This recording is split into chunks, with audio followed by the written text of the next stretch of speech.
What is up, college football fans? What is up, Clemson Tiger fans? Happy Sunday to everybody. Every day above ground is a great day, and every day is a great day to be a Clemson Tiger.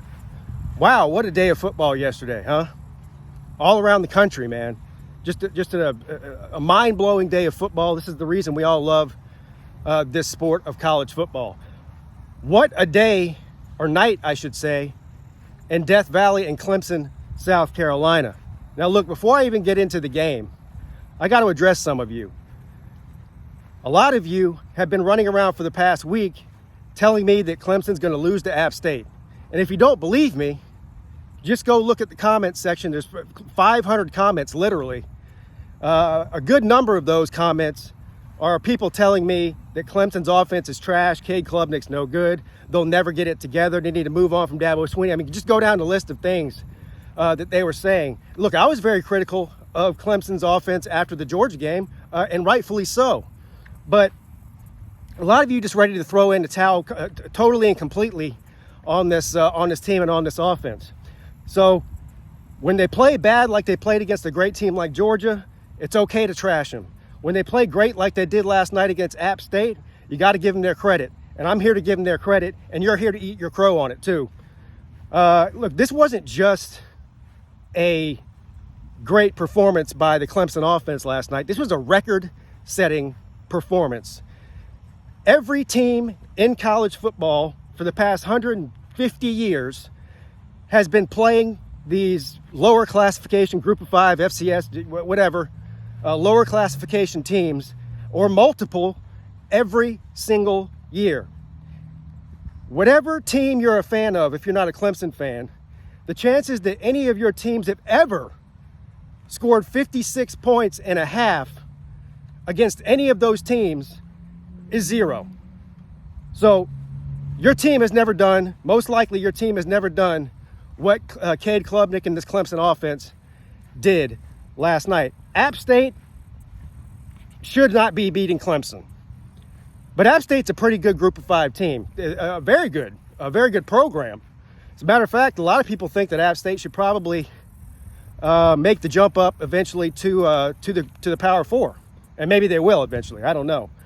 Look, this is a mismatch of epic proportions, but eight, count them, 8 touchdowns in the first half, 8 offensive possessions by Clemson, and 8 touchdowns. Seven touchdowns by your boy Cade Klubnik in the first half. 5 through the air and 2 on the ground. I'm not going to go down the list of amazingly ridiculous statistics from last night because they're off the charts across the board.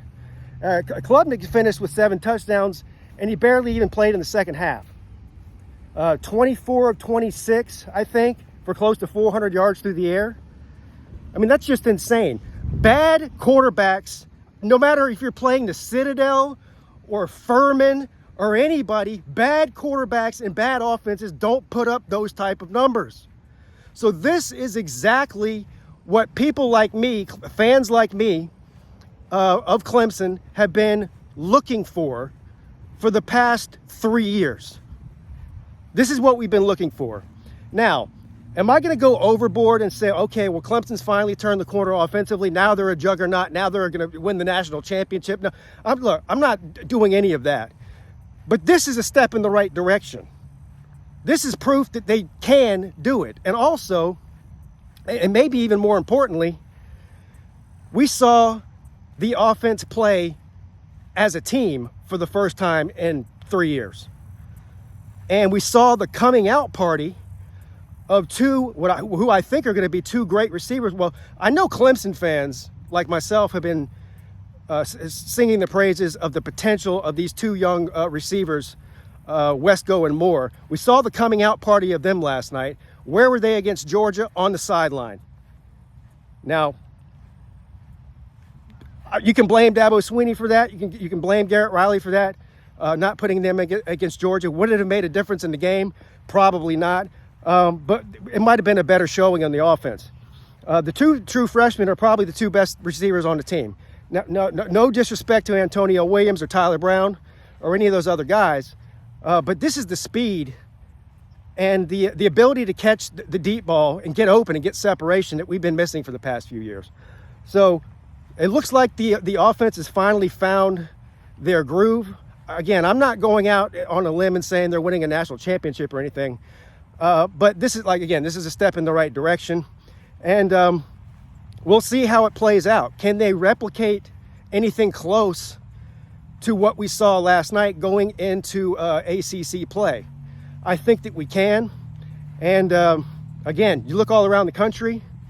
You got Notre Dame losing to NIU, the great Alabama top 10 team, right? Rode the struggle bus for 4.5. There's not 5 quarters in a game. 3.5 quarters against South Florida. They opened it up late in the fourth quarter, scored a few touchdowns there at the very end.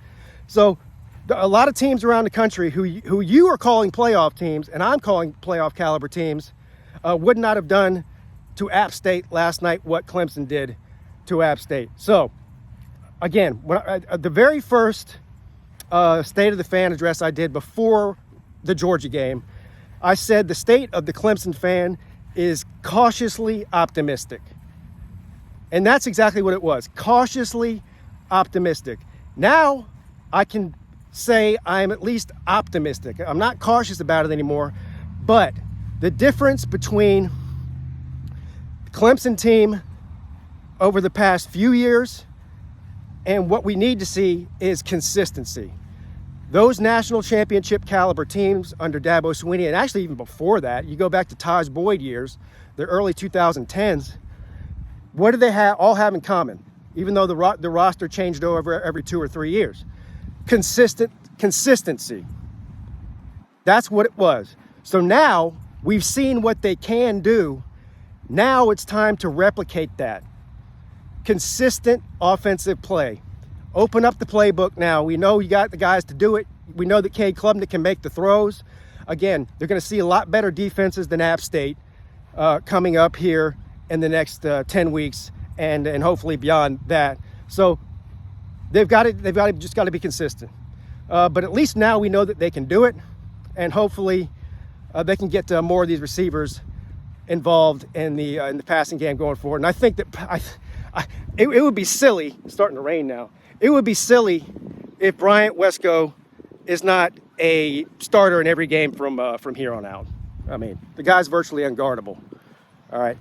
Anyway, leave a comment below. Let me know what you thought of the performance last night. And what are your expectations for Clemson going forward for the remainder of the season in the ACC and beyond? Your boy checking out.